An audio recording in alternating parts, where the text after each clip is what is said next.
কৃষি পণ্যের বাজার সিন্ডিকেট ও মধ্যস্বত্বভোগীদের দৌরাত্ম্য কমাতে সিলেটে কৃষকের হাট উদ্বোধন করা হয়েছে।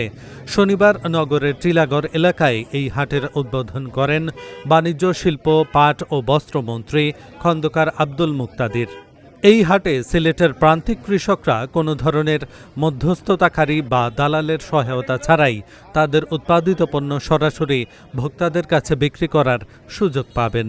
এই উদ্যোগ সফল হলে মধ্যবিত্ত ও নিম্ন আয়ের মানুষের ওপর বাজারের চাপ অনেকটাই কমবে। পাশাপাশি বিষমুক্ত সবজি পাওয়ার নিশ্চয়তা তৈরি হবে। এ সময় বাণিজ্যমন্ত্রী খন্দকার আব্দুল মুক্তাদির বলেন, বাজার ব্যবস্থাপনায় স্বচ্ছতা ও ভারসাম্য আনতে এই হাট চালু করা হয়েছে। কৃষক ভোক্তার এই সেতুবন্ধন বাজারে স্বস্তি ফিরিয়ে আনবে বলেও উল্লেখ করেন তিনি। কৃষক যারা তাদের পণ্য উৎপাদন করে তারা অনেক সময় তাদের উৎপাদন মূল্যও পায় না। আবার ভোক্তা পর্যায়ে যখন পণ্যটা আসে তখন দেখা যায় যে সেটি ক্রয়সীমার বাইরে। মাঝখানে অনেক অপ্রত্যাশিত ব্যয়ের সুযোগ থাকে, খরচের সুযোগ থাকে। আবার অনেক সময় যারা মধ্যস্বত্বভোগী তারা পরিস্থিতিটাকে ম্যানিপুলেট করে।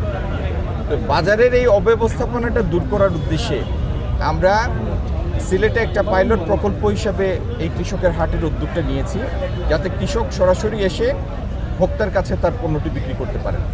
এতে কৃষকও ভালো দাম পাবেন, যারা কিনবেন তারাও ভালো দাম পাবেন। দুজনের জন্য একটা উইন উইন।